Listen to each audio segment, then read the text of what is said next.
Halo guys, balik lagi di Uki Kelvin Official bersama saya, tentunya Uki. Gimana kabar kalian? Kita lanjut lagi dalam kasusnya skincare ya, yang lagi viral banget, detektif dokter ya.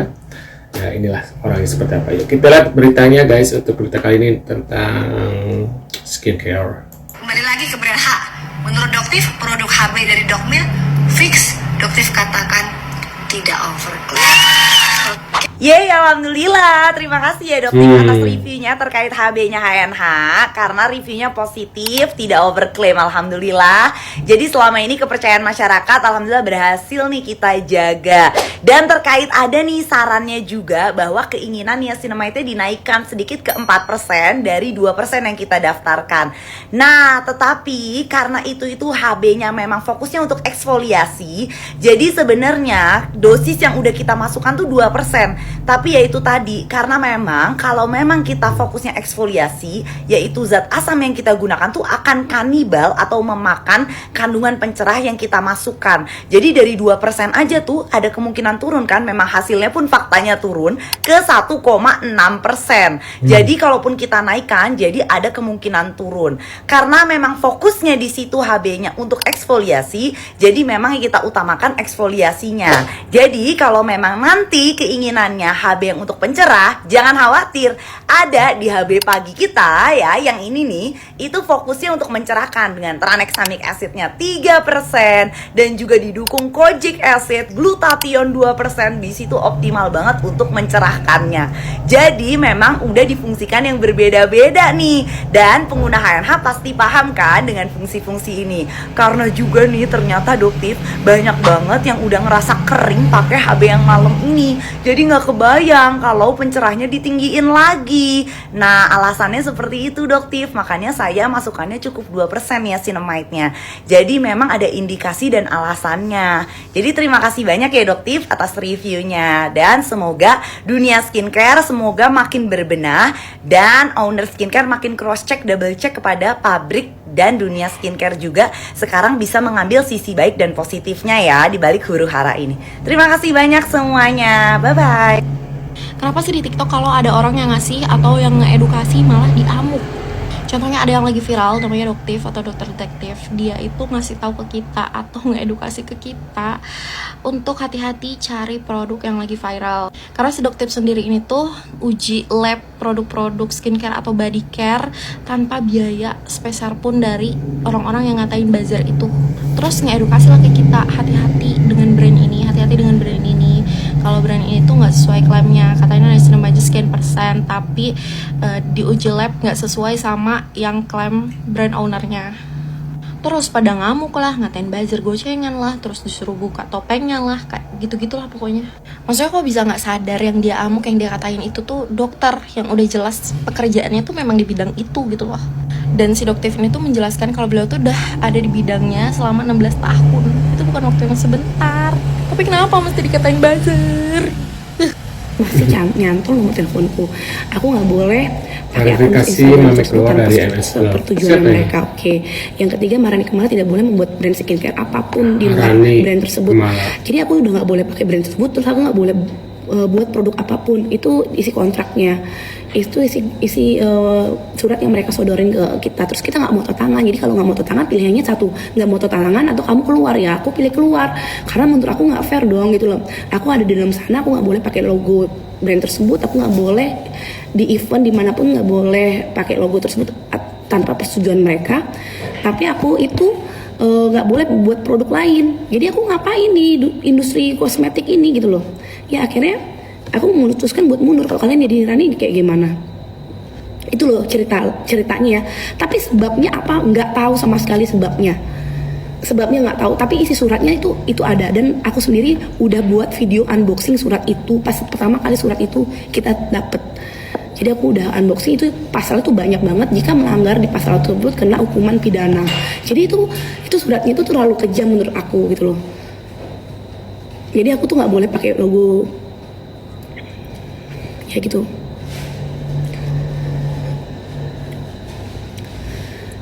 Aku punya hak masih di sana. Jadi sampai Desember ini aku masih punya hak di sana. Aku tuh dapat fee dari penjualan paket-paket wajah itu masih ada untuk di jaringanku sendiri ya. jaringan muslim masih ada tapi mereka berikan sampai sekarang. Ya udahlah gitu, kita menunggu aja. Cuman jangan sampai ngelempar isu-isu lagi lain yang ke depan kayak black campaign atau buzzer atau apa, aku nggak mau gitu. Apalagi isi suratnya tuh kenapa aku keluar, kalian tuh harusnya gini loh, pada saat aku tuh keluar itu tuh udah pasti momen yang kita tuh nggak bisa tahan gitu loh. Kenapa aku keluar, karena nggak mungkin mengikhlas. Jadi gini, kalau orang normal nih, misalnya orang ya normal ya kerja, terus tiba-tiba di pekerjaan itu menghasilkan uang yang sangat banyak ya, kayak brand tersebut kan income di Mami kan banyak banget kan, itu tuh nggak cuman puluhan M loh sebulan, banyak income-nya. Gak mungkin Mami memutuskan untuk keluar dari brand tersebut kalau tidak ada sebab dan yang menyakitkan kita gitu loh, bener gak? Gak mungkin aku tuh merelakan uang sebesar itu kalau nggak menyakitkan. Aku tuh lebih mending aku memilih harga diri gitu loh. Si Maharini, bukannya si Maharini ini teh yang punya MS Glow ya guys ya, maaf kalau salah ya guys ya. Apakah benar ini yang pemiliknya, kenapa dia keluar ya? Atau ini hanya join doang ya guys ya?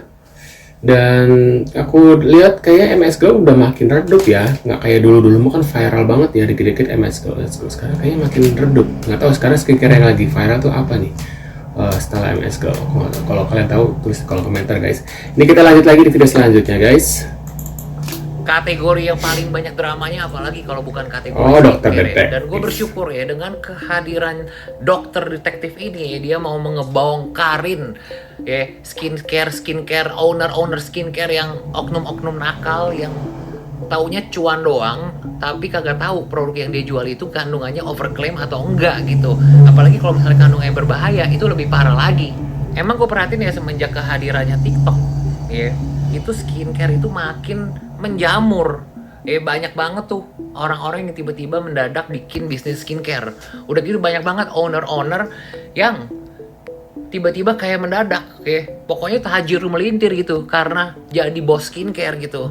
Udah gitu flexing ya kan, flexung. Nah sekarang nih dengan adanya dokter detektif ini dia baik banget nih, mulia banget menurut gue ya. Kita sebagai customer, kita sebagai masyarakat ya berhak tahu ya. Apalagi kita udah spend duit ya untuk satu skincare itu kan kadang-kadang ada yang jualnya mahal, modalnya kecil banget jualnya mahal, pengen cepet kaya gitu kan. Jadi untung aja nih ada dokter detektif ini yang bener-bener juga dokter, jadi dia berhak untuk ngomong, bukan duta-dutaan yang ngomong ya. Kalau kemarin kan ada duta-dutaan yang ngecek skincare juga ya kan, udah gitu duta-dutanya juga kayaknya kurang bisa dipercaya lah ya. Duta apa coba waktu itu? Duta shampoo atau duta apa gitu kan. Kalau dia kan bukan dokter, ngapain lu sok-sokan ngecek skincare gitu kan. Nah kalau ini kan enak nih, udah dokter, emang dia berkapasitas untuk ngecek, dia juga ngerti apa yang dia ngomong, bukan sembarang orang gitu kan. Bahkan kemarin ada satu merek skincare juga yang depannya D itu, ownernya adalah seorang dokter juga. Itu bisa kecolongan loh ya, sampai dia nangis itu kan dokter itu ya kan, katanya untung ada dokter detektif ini yang akhirnya saya jadi tahu kalau misalnya pabrik saya ini membohongi saya gitu. Padahal ownernya juga dokter, bayangin coba ya, itu aja bisa kecolongan, apalagi yang mendadak jadi bos skincare. Nah itu lebih harus dicek-cek lagi tuh.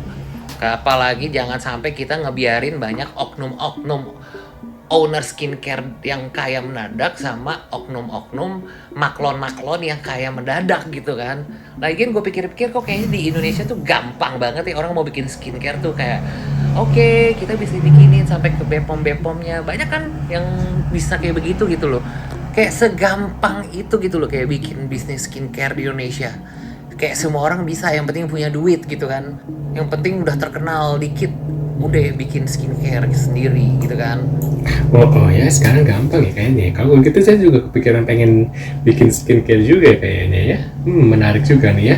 Menurut pendapat kalian gimana nih? Waduh, sejak kemunculan dokter detektif ini kalian sangat membantu kalian nggak untuk ini guys? Terus kolom komentar. Terima kasih sudah hadir dan jangan lupa bantu subscribe ke Kevin. Sampai jumpa di video selanjutnya. See you guys.